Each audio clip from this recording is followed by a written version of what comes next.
Sir, ilang gramo po itong diamond earring?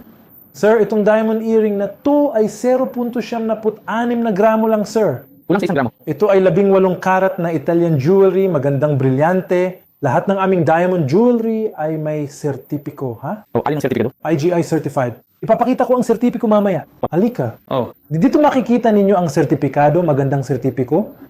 Lahat ay sertipikado, okay? At makikita nyo ang mga detalye, ha? Nariyan ang hugis at tabas, ang timbang, ang kulay, at ang linaw. Oh. Lahat ng detalye. Oh. At ito ay isa pang magandang disenyo at 0.76 na disenyo rin, sir. O, kulang sa 1 gramo. Oh, wow. Ay isa pang magandang disenyong bituin sa 0.72 gramo lang. 0.72. 0.72 gramo. At ang huli, starfish. Oh, starfish, ha? 0.85 gramo, sir. 0.85? Wow. 0.85 gramo. Lahat ng diamond earrings na to ay eksklusibong mabibili sa Al Hasina Jewelry, Dubai. Halina kayo!